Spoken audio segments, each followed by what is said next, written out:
Oh, and yeah, I can stay here for get them over. You can just jump on. All right. Early or yeah. We're just.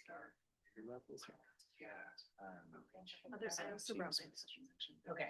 And I'm driving, so Yeah. she can. Sounds good. Yeah. Okay. Thanks, Tom. I thought I asked him and he said it was okay, but Trina said, oh. She talks. Never gonna happen. Okay. I think, well, no, we have two. Pretty interesting stuff. Yeah. Yeah. It's a weird one. Wait a minute. Or one? No, the two of us. Toddy, okay, me. Toddy. Well, Am I a voting member as a citizen rep? Yeah. Yeah. I looked at the thing and it seems like, yeah, that I'm counted as a member. yeah, you can vote. Should be good. So, I think we have quorum. yeah. Approve those minutes. How many will you, how many do you have? We only have December. What? I thought we had more. Yeah, we'll come back. We'll come back. Whether you want to say it or not. Hmm? And whether you want to say it.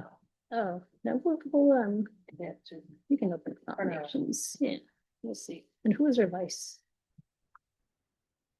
Is it Stephen? I relied on him. Shoot. Gonna be our next. Okay, we're gonna call this Countywide Bicycle Pedestrian Advisory Committee meeting to order.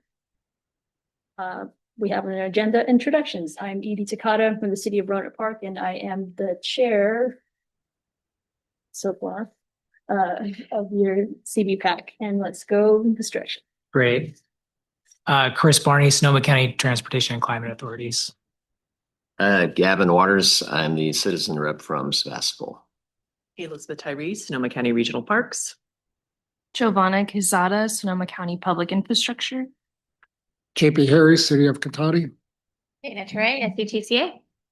Andrew Peters, Town of Windsor Public Works. Kurt Bates, City of Healdsburg, Public Works. Alexander Oseguera, City of Santa Rosa. Adam Garcia, SCTCA. Steph Britt, SCTCA. Chris Cohn, SCTCA.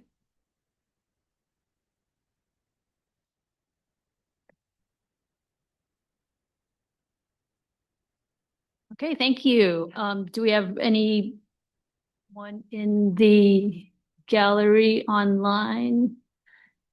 You do have a few members online. You've got Bjorn Greppenberg from Petaluma, City of Petaluma, David Raperta, SCTCA, Emily from Sharton from SCBC, Ian Tomlinson, I can't tell where, from Sonoma, it's very long, sorry, SPI, Will Lyons from Permit Sonoma, Stephen Schmitz from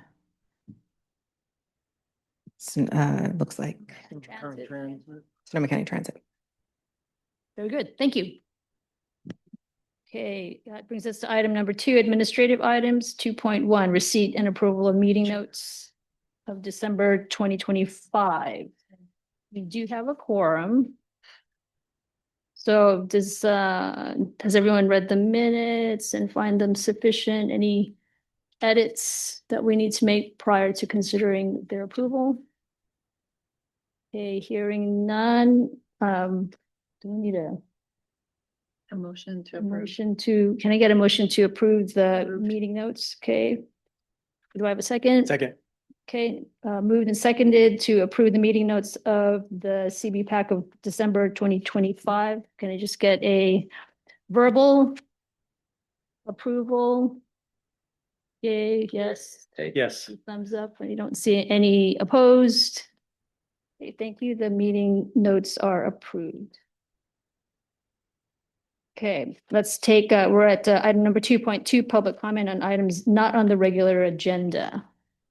I do not see any members of the public here in person. Do we have any online that wish to speak to items not on the agenda? So I'm not hearing that we have anyone up for public comments. So that takes care of item 2.2. Now we're at item 2.3, election of officers, discussion and action. So we need to elect a chair and a vice chair. So I'll take, we can do them separately. Let's take a nomination for chair. I would nominate Stephen, Okay. our current vice chair. I hear nomination for Stephen Schmitz, who is presently our vice chair. And I do want to thank you, Stephen, for covering for me for at least, I think, a couple of meetings. So he is very experienced, having been chair a couple of times, but thank you for the nomination. And Stephen, do we have to get a acceptance of a nomination? I don't know. Here he is, Stephen. Well, I appreciate the nomination. I am not sure how much longer I'm going to be staffing the Bike and Pedestrian Advisory Committee for the county. So that would be a concern of mine. I guess I could start as the chair, but if I step back from that role, then we would have to find someone else to step up. Okay, so I hear that that's an acceptance. Thank you. Okay. Contingent on something happening later on. Yeah. Okay, right. I'm understanding that. Okay, all right. Okay, any other nominations? Super. Okay, let's take a vote. And we'll take a vote by show of hands. Do I hear well, I guess I need a motion. No motion. Motion to elect Stephen Schmitz as the chair of the CBPAC. All those who approve, say aye. Aye. We didn't get the motion. Oh, we didn't get, can I move? I will move to take a vote to approve Stephen Schmitz as the chair of the CBPAC. Can I get a second? Okay, super. Thank you. Okay, let's take the motion passes. Let's take a vote. We'll just take it by show of hands to approve Stephen Schmitz as the chair. Beautiful. Any opposed? Great. Congratulations, Stephen. Thank you. Now we have to I'll do my best. Is there a vice chair position? No, I will take nominations now. Okay. Can I take nominations for vice chair for the CBPAC? I'm going to nominate Kurt Bates because he's longstanding, been around for a little bit. Good to see you here today. Chair, if you want to nominate Healdsburg, that's good. I'm filling in today Okay. for our regular staff person who can't be at this meeting, but I don't think that Healdsburg has been chair or vice chair for a while. So I'm sure Healdsburg would be happy to be vice chair for the next period here. Is that okay if we have just the agency? I think it's okay. I think we would just need to confirm with with Michael, who normally staffs this committee, Yeah. if he accepts it. Maybe, The right. if he didn't, maybe you could bring it back at Yeah. to the next meeting, since it's vice chair. Okay. Can we let's do still that. vote on it if he hasn't accepted it? I think you could vote on it, have it be a contingent upon Okay. acceptance vote. Last name, Michael. Harrigan. Harrigan. Harrigan, Harrigan. GAN. Jan. Any other nominations for vice chair? Oh, did I need a second for that? No, we'll take it as a motion to vote. Okay. All right, With the contingent. with a contingent on acceptance. Can I get a motion to take a vote for representative from Healdsburg to be the vice chair of the CBPAC, who is identified as Michael Harrigan, and the vice chairship is contingent on his acceptance? Can I get a motion for that? I'll make that motion. Super, thank you. Can I get a second? Seconded. Super. All right. Let's take a show of hands for approving for voting, for a vote to, voting for vice chair from the city of Healdsburg, who is identified now as Michael Harrigan, contingent upon his acceptance. Can we get just a show of hands? Super. Any opposed? Congratulations, City of Healdsburg, Michael Harrigan, and if you can let him know, and then I guess we'll be confirming prior to or at the next CBPAC meeting. Congratulations all. Thank you. Do I chair this meeting or does Stephen chair this meeting now? Oh, but he's not here. Yeah, I would continue. Yeah. Okay. Next time. Next time, Stephen. Yeah, I'd make a motion that you continue to chair the meeting. Sounds- I said, well, I don't know. Just, Thank you. thank you. Okay, item 2.4, SCTCA committee meeting schedule for 2026. I can do that. So we shared the schedule for the 2026 committee meeting dates. That's in your agenda packet. Just to note, CBPAC, the next meeting will be March 24th. And then again, May 26th. So keep those dates on your calendars. That's it for that item. Very much. Okay, the next item is item 2.5, CBPAC 2026 work plan, and it's a presentation from staff. That's me. Okay. So as we look at 2026, we're planning for the future. Some highlights of last year. We wrapped up the countywide active transportation plan that got approved at several committees and cities. And I believe just the county general one is still pending. We wrapped up our CTP plan and we have a workshop coming up that we will discuss more in the announcements. We wrapped up our TDM management plan. We did some TDA3 preliminary call for projects. We got bike counters, complete streets checklist. The Redwood Bike Share pilot is 1 year old, so that's exciting. We got the smart train stations in Petaluma North and Windsor. And we got the Vision Zero data dashboard, and mascots made a lot of progress. Pretty good year. So as we look at the next year, we're looking at a high level look of what is in store for us. Winter, spring, Q1. We have the final CTP going out, more TDA3 programming. We're keeping an eye out for the ATP Cycle 8 grant. Make sure to apply to that. Then we will launch the TDM plans marketing, get more people riding active transportation. The travel model and travel behavior study will be updated in spring, summertime, probably like Q2, Q3. Safe Streets for All should go up for grants. And we also have the project updates for the demonstration projects pending. For CBTPs that we just wrapped up, we do expect CARE grant funding to come out live and apply for that. Finally, Q4, as we wrap up the year, for CTP, we start the short-term implementation plan. The SCTCA funding program scoring results will come out later in the year too. Some grant opportunities listed there, just keeping an eye out on those as the dates and call for projects come out. Safe Streets and Roads for All, as mentioned before, the CARE grant, the Priority Conservation Area grants is slated for March, and the ATP Cycle 8 is slated for March as well. Some details about workshops that are coming live for ATP Cycle 8 are there. The next one's really soon. It's on the 29th at 10 a.m. It's a workshop on the project need questions. So mark your calendars for that. That's a great opportunity. And there are a few more workshop dates listed in the presentation. So feel free to dive in. And there's an email provided if you have questions about them.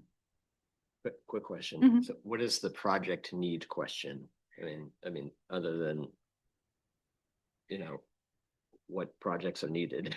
Could you explain a little bit more about what that is? I don't know too much about it detailed wise. I just know that these are opportunities for you to figure out how to answer their questions better. Maybe Dana knows more. Yeah, so that's one of the elements of the application for the Active Transportation Program grant is explaining the project need. And so this workshop is specifically to discuss how to craft that section of the application. Okay. Thank you, Dana. Oh, and that's it for me. Okay, does anyone have any questions, comments about the 2026 work plan? Okay, none, and anything from the gallery? All right, way to go. Let's move on to item number 3 of the agenda, regional planning, 3.1. Comprehensive transportation plan update and upcoming workshop. And I think that would be Chris. Yeah, I can give an update on that. So just a quick preview for your next meeting. We'll be bringing back an item on the draft comprehensive transportation plan. I guess that'll be at the March meeting, but did want to let the group know that the draft CTP has been released. We released it early this week. So it's available now. We actually have a flyer on the table back there with a QR code. So that'll take you to the landing page for the draft plan. If you also go to the our website, go to the CTP section, there's a CTP update landing page there as well. So you can view the draft plan there as well with the appendices that are attached and a searchable version of the project list as well. So that's all available there. So encourage you to take a look at that, provide feedback, any comments on the draft. We'll be having a public comment period on that open through the end of March. We'll be compiling comments, making edits, and bringing a final out in May. So along with that, we're having a workshop or open house tomorrow night to kind of highlight and release and answer questions about the draft CTP. So it'll be actually in this room from 6:30 until 7:30. We'll have a very short introductory presentation on the plan and then have stations and tables around the room with staff able to answer questions about different elements and pieces of the plan. So again, there is food. Yeah, we'll have some refreshments and drinks. We are having a kid station as well. Adam's been working on some cool maps the kids can interact with. We'll have coloring books, stickers, things like that. So should be a fun event. Lots of materials and happy to answer any questions about the CTP. As I said before, we'll be bringing it to this committee at the next meeting, a full presentation, but happy to take comments and answer questions at any time before then as well. So I encourage you to take a look at the plan. Yeah, and shoot any questions our way. So first question, I went to the landing page, but I wasn't able to access the draft plan through the landing page. Okay. I was able to access it if I went into the survey. So it is accessible, but it's not immediately on that landing page. Okay, So well, just something to be aware of. And then I have several comments. What's the best forum would you like those in writing? Not going to be able to make the open house tomorrow, but. yeah, writing would be a good way to document that. You can give me a call or set up a meeting. We can document them that way as well. But yeah, writing would be a good way to make sure that that's all the details captured and we can reflect that in the final. I've got some notes here if you have time after the meeting. Yeah, yeah, let's see. I have a meeting right after, but if we wrap up. Sure, yeah. Yeah, let's talk for sure. Thanks.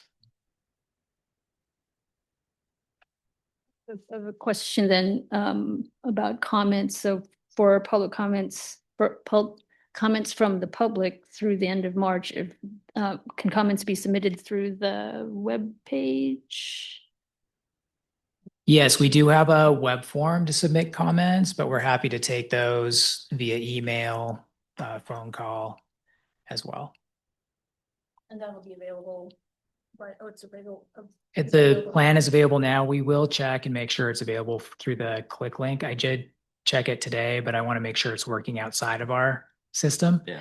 But we'll check on that and make sure. But we do have a button on the update page that has like a four-piece form that includes a section for submitting comments, but we're happy to take those via email as well. Yep. So bring your kids tomorrow for food and fun maps to the Wednesday workshop. You're taking their comments too, right? So rides, like wheel rides. Yeah, there you go. Okay, we have item 3.2, but I think we are not going to be doing the, Still give an update though. okay, cool. Thank you. So let's see, Vision Zero dashboard update. It's, as many of you might know, sometimes when you click on the Vision Zero dashboard, there are points outside of the county.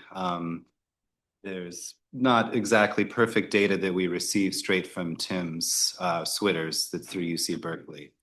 So I've been going through that source data and trying to essentially clean it up. There's about approximately 1,800 or so crashes that just are unaccounted for. Either the geolocation is off or they just weren't geolocated at all. They didn't have any latitude or longitude. So I'm working with ISD GIS right now. So we're kind of doing a first pass of updating the data. That might happen momentarily. I'm on Teams with them right now. So keep a lookout for that. But over the next few weeks, I'll be working on just trying to clean it up in its entirety. And so this will still maintain the 2013 to 2024 data. There is some new data available for 2025, but it doesn't cover the whole year. So once we get that updated data, we'll probably likely go through the same process, but only for those individual updated years. So everything kind of going past from 2024 to 2013 should eventually then be updated and cleaned up. So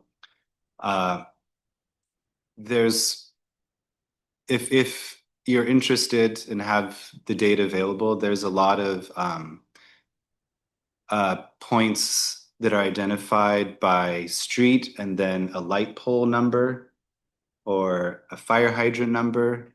So if those are on file, that could be easy. The challenge, of course, is going through Street View, trying to find that. I did an initial effort and just realized that was not going to work. So I can follow up with some of that data individually with the jurisdictions once we kind of get a first cleanup or a final cleanup to see what's exactly left over. So yeah, we'll send out an update, also an email, just letting you know once that data is up to date, unless we get a message on Teams during the meeting. And then once the final update is occurred, we'll also send an update on that as well too. So Santa Rosa GIS might have some of those layers that you're looking for. I think our lights are a layer within that program. okay, I know hydrants are some, and I suspect lights are as well, signs. okay, Yeah. Great. That sounds good. I will definitely follow up with them then for Katati as well. We do too at the county. Okay, We also have a layer for streetlight numbers. okay, perfect, great. So yeah, and some of the data is just impossible to match. It's the cross streets are two parallel streets, so it's doesn't really make sense, or there's just streets that aren't in the county or just poorly written. So yeah, there's some crash data that we just won't be able to geocode eventually, but hopefully we'll try to whittle that down to just a very few points. So yeah, I think that's all for my update. Quick question about that. Yep. So, and forgive me for if I've asked this before, but how is that dashboard being used? Do you have any like quick use cases from the municipalities or from the staff here? Yeah, I know from a couple firsthand accounts, it's used for grant reporting. So when you're trying to identify a number of crashes on particular street segments, you can count them individually. That's the primary, I think, use. There are some other theoretical uses as well. If we wanted to say when was a particular street improvement made, such as say like something that might have happened a few years ago. So we can say what are the years before and then years after, comparing the number of crashes after and before that facility was installed. And is there any weight that's put on the data for fatalities? I mean, you know, obviously if there's a fatality, that's a tragic situation. But you would think that in that scenario, you know, municipality or a county would want to like immediately fix that problem. Like, there it is, black and white, right? Somebody's died. Let's fix that. Mm-hmm. There's not a scoring that would give it a weight per se, but it is identified as a fatality or a serious injury or minor injury. Mm-hmm. So it's pretty clear. Okay. Yeah. I mean, I would suggest that that be considered in the future, because I mean, I can imagine how frustrating it might be for like the family of somebody who's died, let's say in Sebastopol, to say, well, why isn't this being fixed right now? Mm-hmm. You know, yeah, and not to, it might be out of your purview, but yeah, I could maybe speak for Petaluma just as one example. There was a fatality on the Corona Road overcrossing. Maybe Bjorn can speak to this, but I know that particular stretch of improving bicycle facility connection between Petaluma Boulevard North and South McDowell along Corona Road, that overpass, is a high priority for the city. So how fast they can take that action is up to that jurisdiction. Another example from Petaluma was a car crash on Lakeville Highway and forgetting the name, but near Kaiser. That intersection then was altered pretty immediately afterwards to reduce those dangerous curves or turns. yeah, that's encouraging. Yeah, and maybe I should add that those fatal and severe injury crashes are used to develop the high injury network as well. So Yep. yeah, so those are primary factors there. All of the, you know, lower severity crashes aren't included in identifying those stretches or intersections on that high injury network. And that's used a lot in planning. I know, you know, it was considered in a lot of the active transportation plans. So yeah, definitely a factor. So Sure. yeah, important. Thanks for bringing that up. Mm-hmm. Okay, I think that's it then. Thanks, Adam. Regional, let's see, we are on item 3.3, active transportation and Vision Zero peer exchange. I think that's where that survey came out. Okay, thanks, Steph.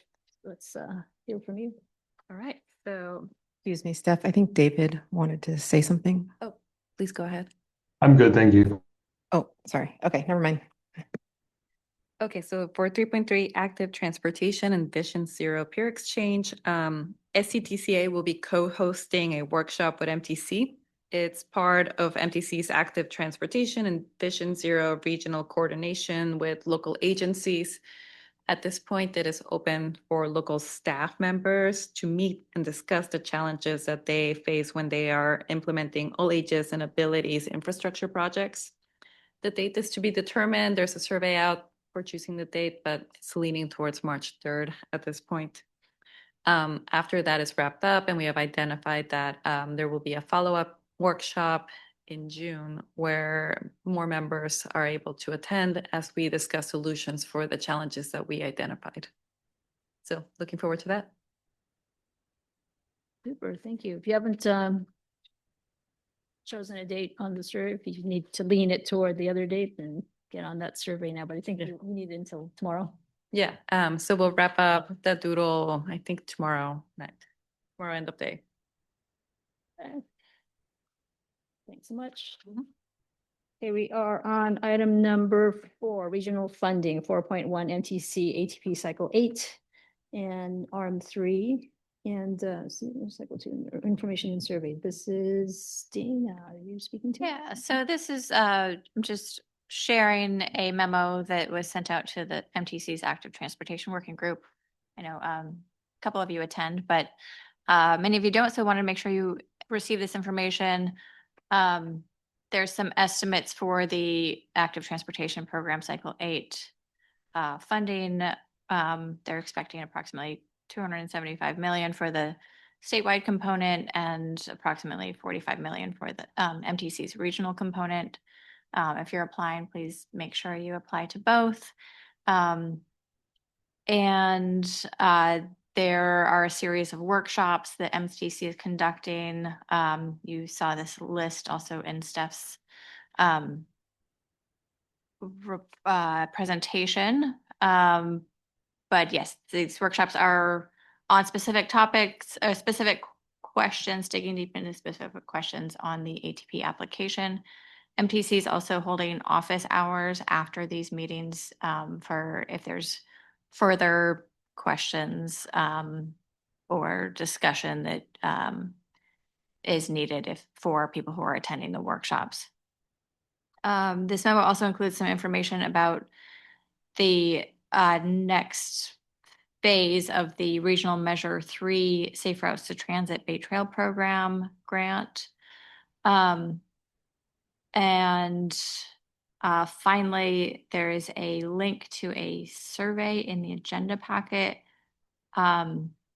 The MTC Active Transportation Working Group is going to be organizing some site visits to showcase different bicycle and pedestrian or active transportation facilities around the Bay Area, and has a number of ideas of types of facilities or locations where infrastructure has been built, and is putting out a survey to get people's interest in how to organize these site visits.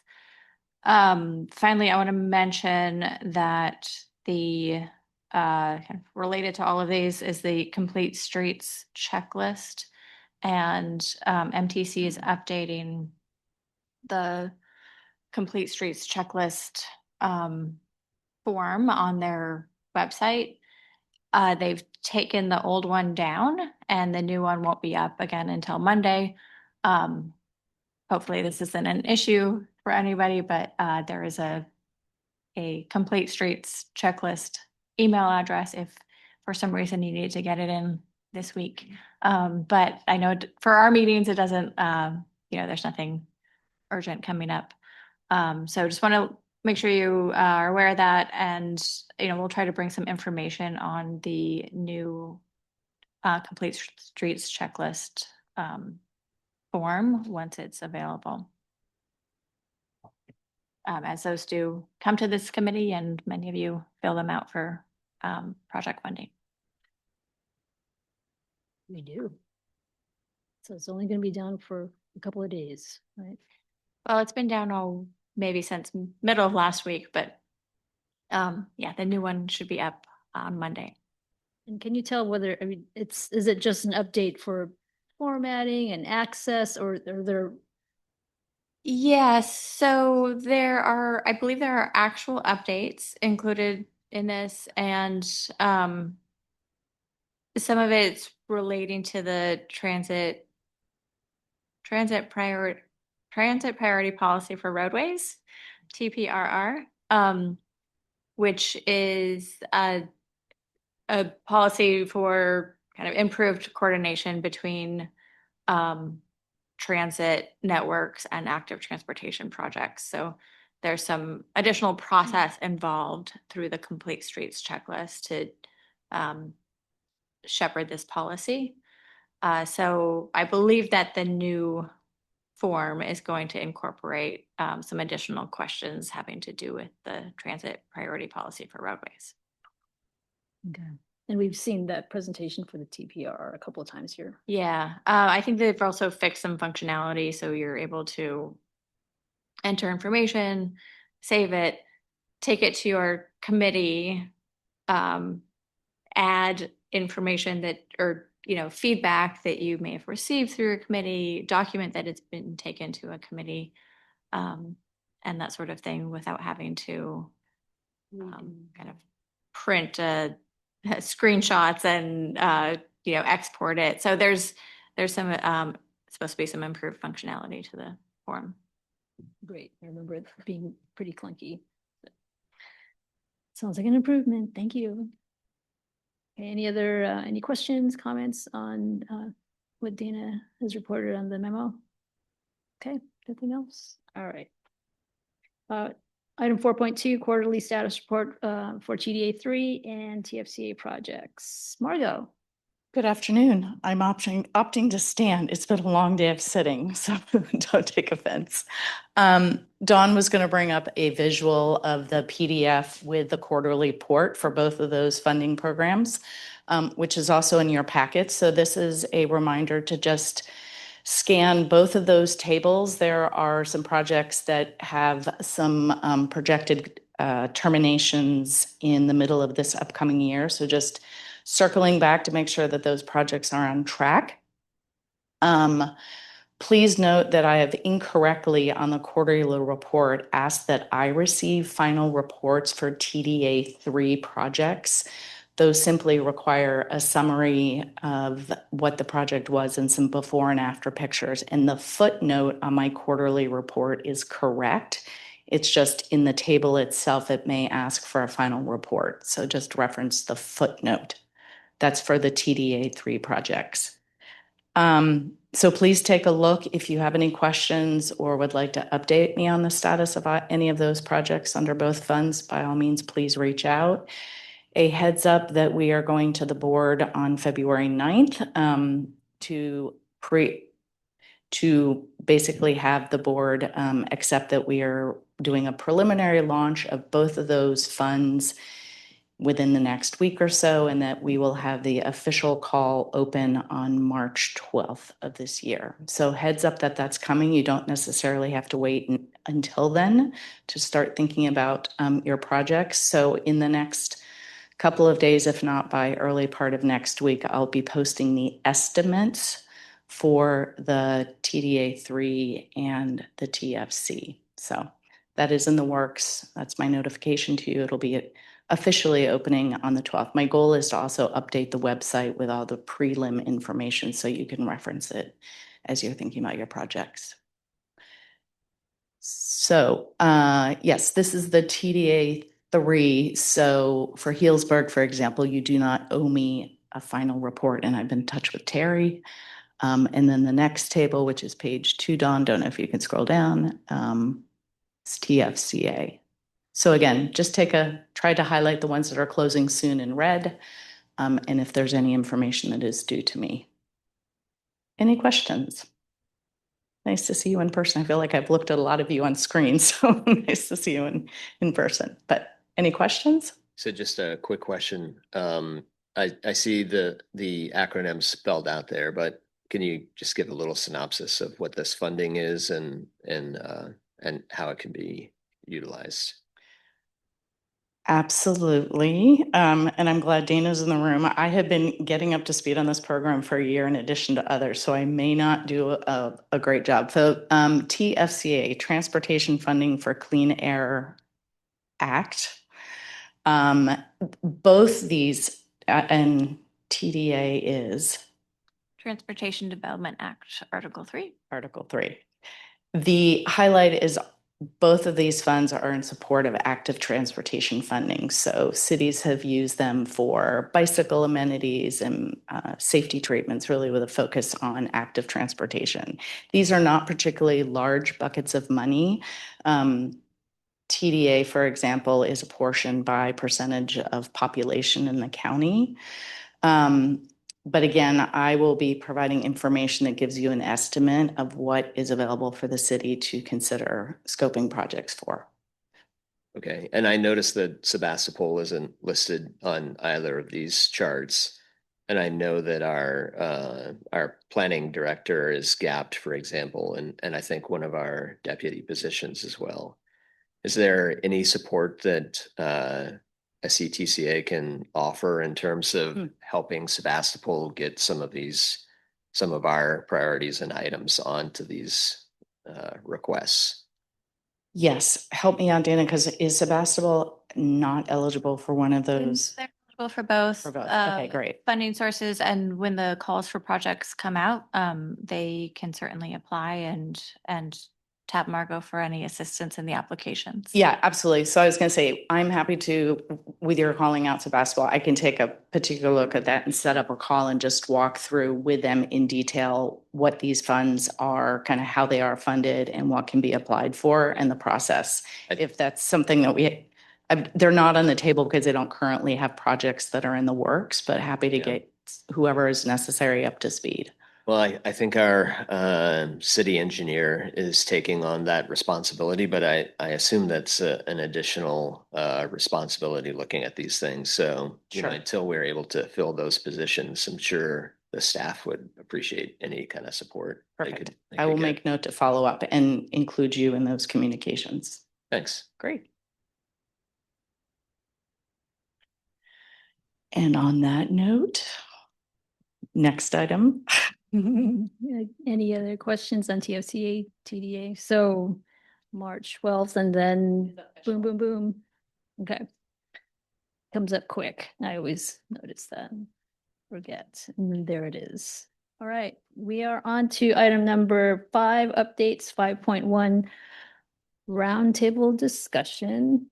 And I can start. I had heard that at the last meeting that there was just a general interest, or maybe there might have been specific questions about Rohnert Park and their long hoped for downtown.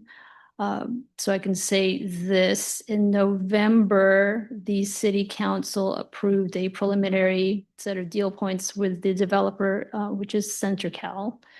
And as regards to this particular committee and their interest in all things bikeable and walkable, that is certainly something that was requested in the RFP for the developers who submitted proposals, that it be a walkable and bikeable downtown. So for those who aren't familiar, the former State Farm insurance campus approximately, at the southeast corner of Rohnert Park Expressway and State Farm Drive. So it's a city, right now it is a city-owned parcel.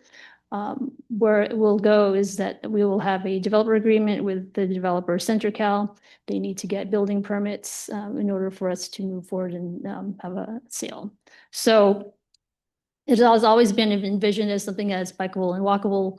It will be privately owned streets, but the surrounding streets are going to be the city's responsibility. So as far as projects that exist now that deal with State Farm, Rohnert Park Expressway, and Enterprise Drive, Measure M is funded $1.6 million toward what we believe to be, at the time, $9 million worth of improvements toward complete streets types of improvements to support the downtown.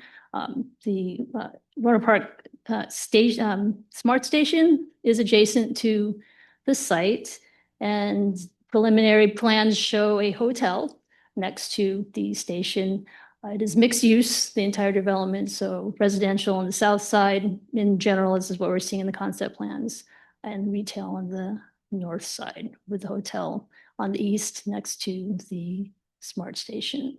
So if anyone wants to come and provide public input, there are 3 workshops that the developer is holding next week. There are 2 on February 2nd, or whatever the day is for the, that is 4th. Wednesday, the 4th, 11 to 3:30, at the Northern California Public Media offices. They're the new, I was gonna say KRCB, but they're the new offices for NorCal Public Media on Professional Center Drive. Come on over and point to maps and say things, whatever it is that you want to, your input or anyone, friends and family. So that's the morning to afternoon session on the 4th. Also in the evening from 4 to 7 at Old Kaz in Somo Village. The developers having public input session then too. That sounds fun. And if you miss those, either of those, Thursday the 5th from 11:30 to 1 at Waterhawk. So if anyone remembers the old Latitude, or I don't remember what it was before that. So yeah, on the lake, on Roberts Lake. So that's 11:30 to 1. So next week, mid next week, come on over, talk to the developers, emphasize bike ped or whatever you want to emphasize, what hotel you want, what brewery you want. So I think I had asked about this. I can't Mhm. recall if it was in a previous meeting or via email. But yeah, I was very curious about if those plans would incorporate the smart station for transportation, and also what improvements were planned to, get people from the surrounding area into and out of the presumably more walkable downtown. So yeah, it sounds like that both those are being thought about and incorporated. Absolutely, yeah. I mean, and again, the city's responsibility is for the surrounding streets. So we have been talking years now about the Complete Streets program around that development. So State Farm between Winter Park Expressway and Enterprise between Seed Farm and State Farm and Winter Park Expressway along the northern frontage, and as well as the streets leading up to it, or pathways and so forth. Now the streets internal, certainly there's east-west axes from State Farm to the smart station that goes by the hotel. But if you go to either the city website or to any of these public input meetings, then you'll be able to see maps and so forth. I've seen different iterations and they change a little bit, and it sounds like there's still a little bit more changing for the internal streets, but definitely the making public transit, and specifically the smart station, accessible and desirable to walk through to and from was paramount for, at least for the city, to have the developer address. And do you have any thoughts on, having a hotel vice having residences immediately adjacent to the smart station? Not in particular, I mean, as in a conflict or? Well, no, I mean, it just seems like it would make more sense to have residences there than, I think that people using hotel tourists maybe, or visitors, are more likely to, be using a car, and maybe it would be better for people who, live in Rohnert Park but work in San Rafael to, be able to walk to the smart station and take to their job. A good half of the development is residential. So if you, and I don't have the map here with me, but if you take a square, then like literally half of the development is residential, so both market rate and affordable, and the other half is retail, with the hotel at the closest end to smart. So there will be, we certainly would have we wanted to encourage that interaction, as well as folks from the surrounding area where there is a dense residential along Enterprise Drive, to still be easily accessing the smart station, as well as using the retail and generating sales tax and so forth for the development. Yeah. So come on down to Old Cats. And I wanted to clarify, the Old Cast Day is also February 4th? Yeah. Okay. So 2 workshops on February 4th, 1 workshop in the middle of the day on the 5th. And is it a transit-oriented development? Does it Oh, have yeah. lower parking minimums? We met the parking minimums.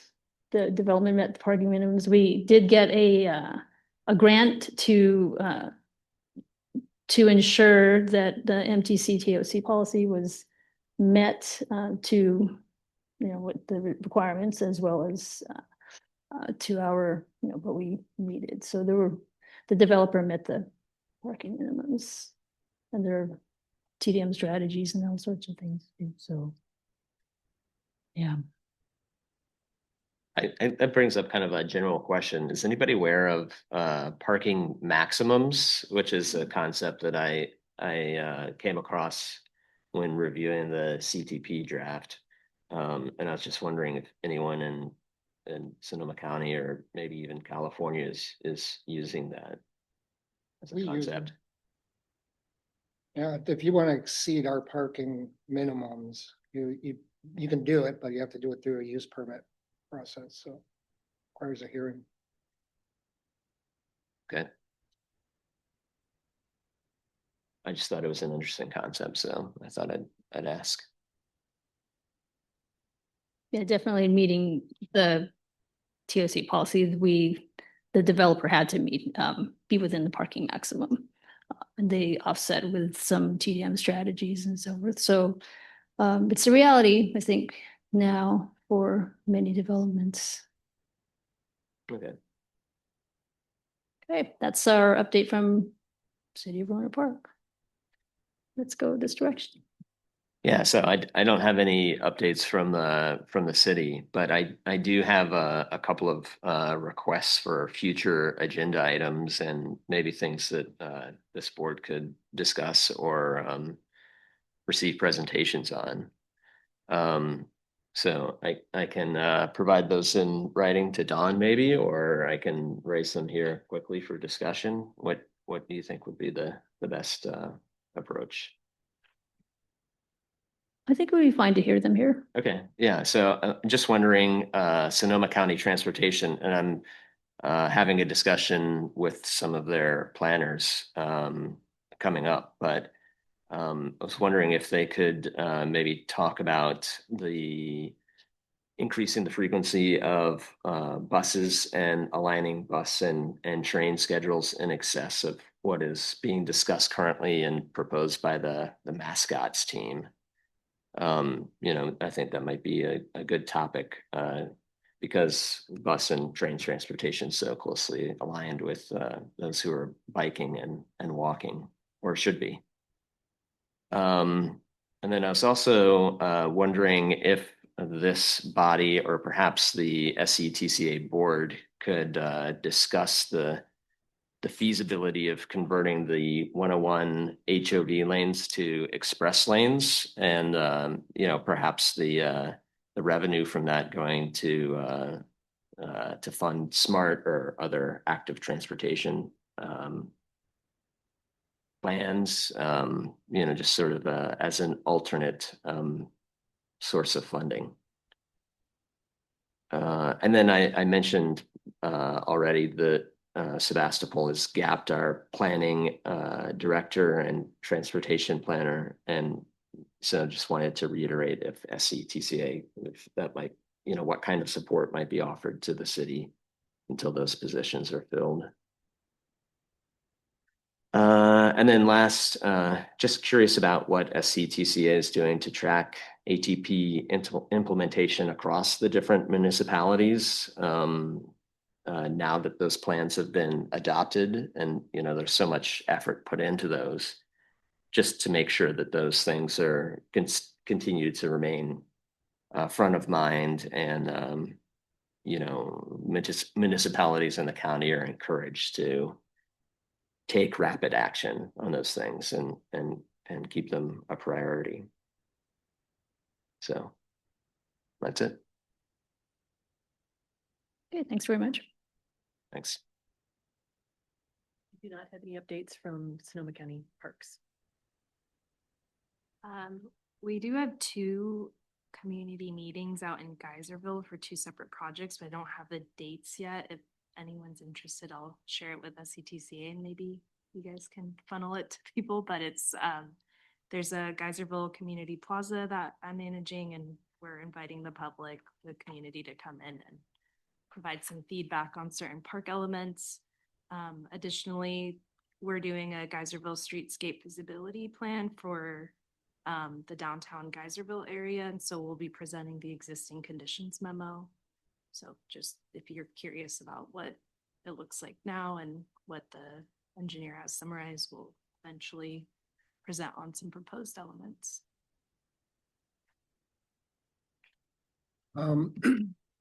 Toddy, 2 weeks ago, our city council adopted our TOC policy, so it's probably the most relevant thing. I'm not actually, it was Noah's project, so I'm not familiar with all the details of it. And so if you have questions, contact Noah. And then the only other thing I could think of right now is we're doing that climate ready fair that we did last year. And that will be March 28th, so just a couple days after our next meeting. So, and if you're interested, Autumn Bus is the person to contact at our department. And hopefully a bunch of people will be there again. And I think there's several things that came out of the Climate Ready Fair in terms of prioritizing active transportation, wasn't there, from past meetings? A workshop in that kind of way. It was more of an educational process, but we did take surveys about things. And again, I would, if you want to reach out to Autumn Bus, if you are curious about the results of those surveys and if there was any kind of prioritization on actions. I'm not myself aware, but that doesn't mean that there wasn't. Yeah. When is the fair? 20, the 20th or 28th? 28th. So it's a 28th. Saturday, and I want to say it's from 10 to 2. It was great last year. That's what I heard. I heard it was. It was a good one. It was really nice last year. So this year, that's why we decided to do it again and maybe And continue it's to at do the it. Smart Station. Yeah, it will be at the Smart Station. And then actually, we're also collaborating with Rohnert Park for a whole series of eco workshops. Again, Autumn and Carla are the two that are the principals on that. But anyway, so a lot of environmentally friendly stuff going on in Cotati. So Sebastopol has the Climate Action Committee, which is, I think, probably our primary quasi-official, well, official, but not staffed, not city staff, fully city staffed vehicle for looking at that. So if you have any information, I'd be happy to pass it along Okay.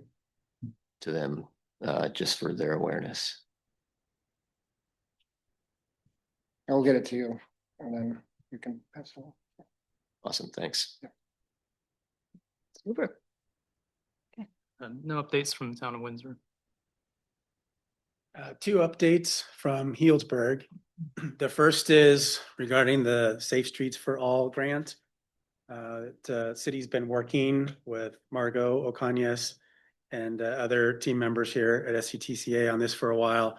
There are 2 parts of the grant that Healdsburg has been working on, and one is the Safe Routes for School plan update process. And we're having our big public workshop next Tuesday night, I think February 3rd at the Healdsburg High School. And the main purpose of the meeting is to solicit input on the planning document. And specifically, we've identified 6 corridors that are in and around the streets in Healdsburg where the schools are. We have 4 public schools and we have 2 private schools. And so we hope to see a lot of turnout there. We've put out a lot of social media and a lot of news information out on this. So hopefully we get a good turnout next week for that. And there'll be free food. So maybe that'll help. The second item is, I think everyone in this room is aware, SMART's funded to extend to and through Healdsburg. And SMART's been working hard with their consulting team and they're starting on preliminary design. And I've been very involved with that with SMART for Healdsburg. And so there obviously will be a lot of coordination with bike and ped, with extending them up and grade crossing improvements and so on and so forth. So just wanted to give this committee a heads up. That's happening now and there'll be more to come on that, I'm sure. Thank you. Update from the city of Santa Rosa is that our bicycle and pedestrian overcrossing went out to bid and it came in about 8 million over what the estimate was. So that is going to council on February 10th. So if you're interested, you can go voice your opinion there.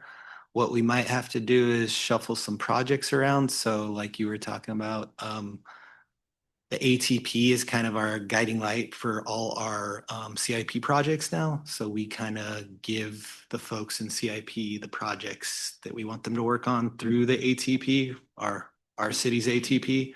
And so some of those projects that we have, or in the process of, getting awarded and whatnot and going out to bid might have to be rearranged in order to fund the bicycle and pedestrian overcrossing.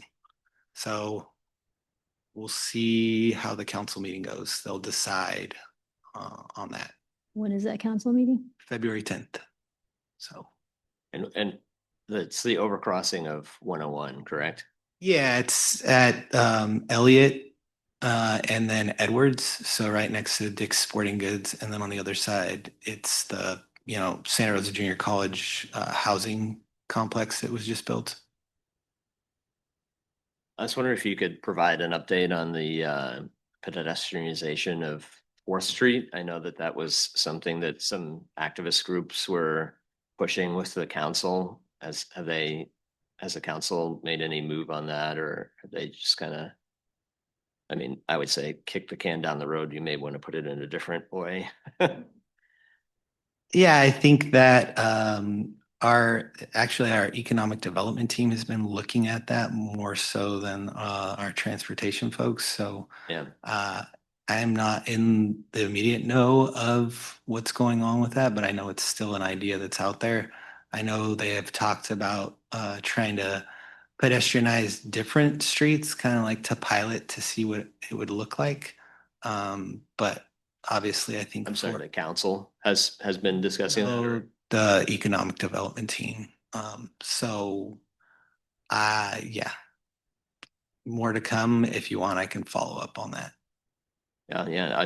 If any update you can provide, I'd be interested in that as, a Sebastopol resident, but somebody who comes to Santa Rosa frequently to partake in life, I guess. And then any update about what the developers of the downtown mall are? I think they had, I read that they're considering doing a mixed use development to replace their mall. And any information about that? Are you talking about like the downtown mall? Yeah. The one that, where all the neighborhoods were bulldozed to build the mall and, they lost the Apple store and stuff like that. Oh, okay. Yeah, I haven't heard anything about that, but I can look into it too. That's something that I think there's been internal talks of like, oh, could you pedestrianize / make a bike route through the middle of the mall? But that's really not our jurisdiction, right? So it's privately owned. But like to make a connection from Railroad Square to the downtown would be amazing. And like people already use it as pedestrians currently, but like to open that up and then put some mixed use would be awesome. I would think, but these are all just my personal opinions, and there's not really much I can do about it because it's, like I said, private property. Yeah, well, it wasn't always private property. I believe the city condemned that property, and there were several property owners who were very upset with the payouts that they got for condemning that property and turning it over to the developer. So I don't know, maybe there's some historic injustices that can be corrected there.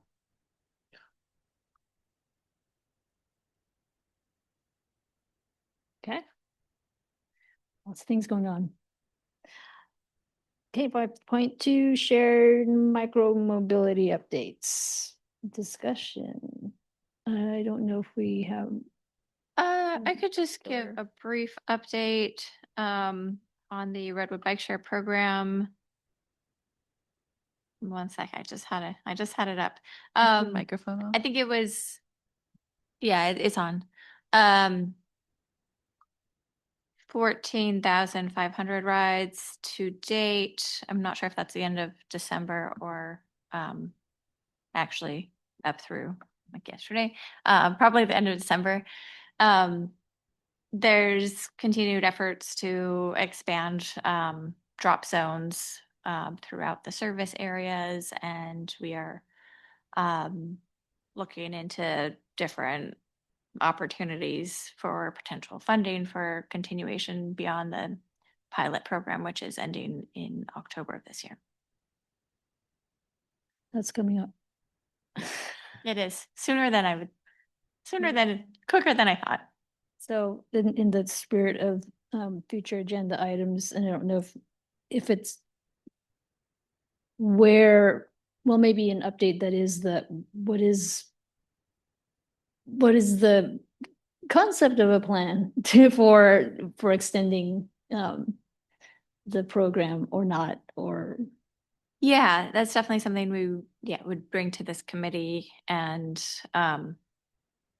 look at different options once we have some more information about potential avenues to expand it or extend it. okay. Yeah, it's October is.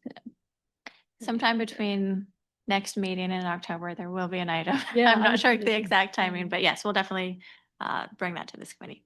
Thanks much.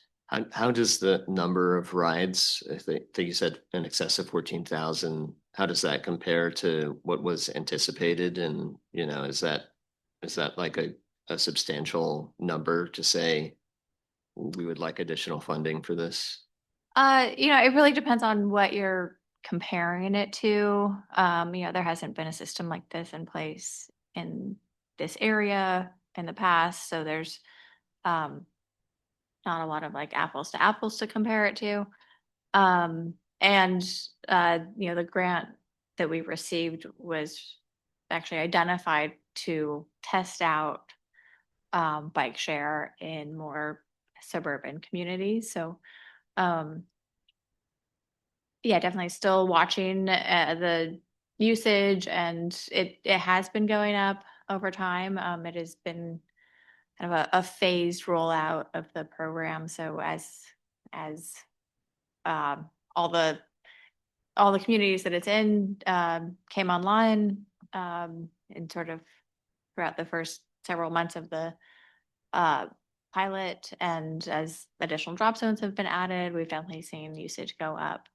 But we don't have metrics for to compare it to or that we were expecting. Okay.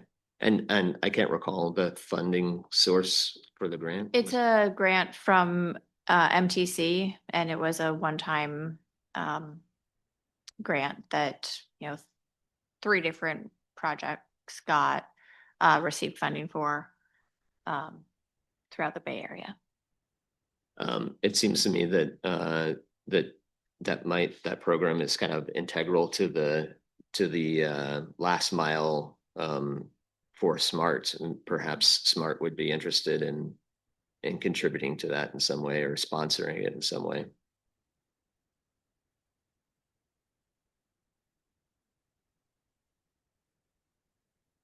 More to come on that. Yep, more to come on that. Okay. 5.3 update on SCTCA loaner equipment.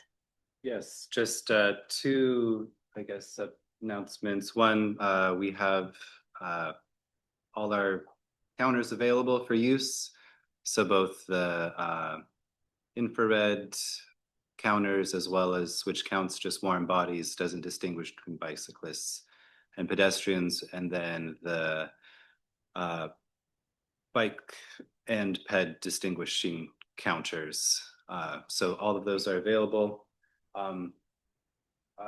I also just wanted to share something that Alexander had a great question that kind of spurred a little bit of research. finding ways to be able to do essentially automobile counts without the laying down the tubes and so forth. In checking with the eco counter folks, they shared a new counter that they have that's a little bit cheaper, still pricey, but uses AI to distinguish between persons walking, people biking, and cars. It's a little bit cheaper in the sense that you don't have to hardwire it into, say, a light fixture or anything. It runs on solar power, which is pretty cool. Let's see if I can scroll down. No, I can't. Let's see, here we go. So there's just kind of a look of it. So you kind of direct it to the location that you want. The solar panels can then power it for a certain amount of time. And then you can essentially kind of track and distinguish between those different users of the road. Just to give you a quick sense on cost, it's about $3,600 for that device, and then the solar panels about $1,500. There is an annual package that you need to subscribe to. This is the pricier one, which gives you dashboards, annual data validation, some service alerts. There's a cheaper option that's about $180 a year for essentially just being able to operate it and collect the data. So just wanted to make that aware for folks. If you are interested in doing those types of counts, it could be helpful in different circumstances, especially if you just want to be able to track both automobiles as well as people biking and walking. So yeah, just wanted to give the heads up on that. And Is anyone using that currently? Are you guys using this? This? Yeah. No. Okay. He just kind of let us know how much it would cost, and then now I gotta bring it up to somebody higher up than me. So I guess if you beat anyone else to it, let us know how it works. I think a question for SCTCA. I saw in the draft CTP plan, there was a comment from somebody that said, oh, since these bike lanes have been put in, I've only seen 3 people use the bike lanes. Now, of course, I mean, like, I know that as you're driving or cycling or walking past a place, you're only going to see that moment in time. But is there any sort of attempt to capture the effectiveness of the bike lanes in certain projects? Or yeah, I think that's largely up to the jurisdictions to be able to track before and after for those detailed counts. I know we've set some up for Santa Rosa to be able to do those types of counts. yeah, I mean, I could talk a little bit to this. So like in certain areas, you know, sometimes we're really putting in the bike infrastructure as like a safety improvement. So I know for one, like Cleveland Avenue, we put in like protected bike lanes there. And part of that was our police department came to us and asked us to do something there because at the Trader Joe's, people kept getting in accidents. So the theory is, you know, reduce the speeds, reduce the severe collisions. Collisions might still happen, but at least hopefully it's at a lower speed and less people get as severely hurt. So that's just one of the portion of the project, not just getting counts. So, I mean, to me, the safety improvement is even more, I don't know, like more meaningful than getting right, bikes it's out more there. broad than just number of users in a bike lane. Yeah, so that's what we tell the public too. These are more safety improvements to slow people down as well, not just specifically for bikes. Although it does help, you know, create a complete streets type atmosphere and a multimodal project, which is amazing. But a lot of it also is contingent on us doing other projects to connect to that. So you need a connected network. So on Cleveland, we haven't seen as high accounts there. I know College, just anecdotally, just seeing things out there, we've seen a lot more people on bikes. But the Cleveland Avenue area, it's disconnected from anything. So there's 2 projects that are in the works to connect that to more places. And one of that is on Hopper, between what is now like the end of the protected bike lanes, where kind of like where the Starbucks is, all the way to Coffee Lane. We have some fire rebuild money that we're going to be using to protected bike lanes in there. Because right now I think there's spots in there where the bike lane just disappears, kind of thing. So that will add to counts. So I don't feel like right now we're getting a full picture. And then sometime this summer or maybe even this spring, we're going to continue through our TFCA funding that we got. We were able to come in way under budget for just doing the protected bike lanes on Pioneer and Cleveland, the small segment. So we're trying to go all the way to Guerneville Road.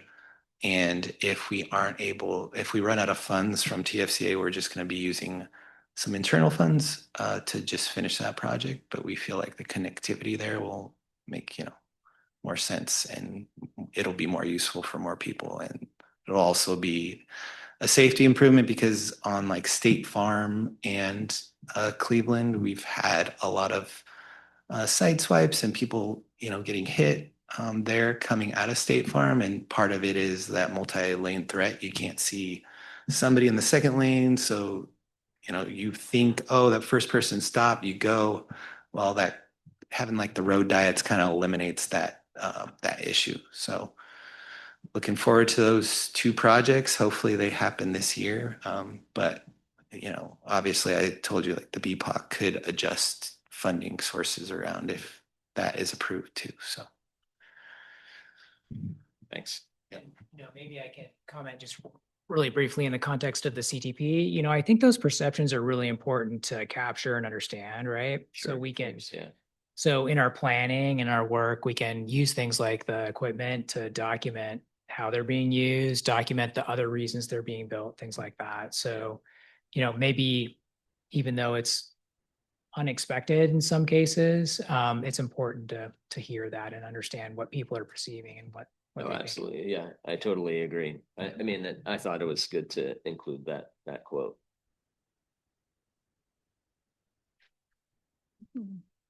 Get the bike counters out.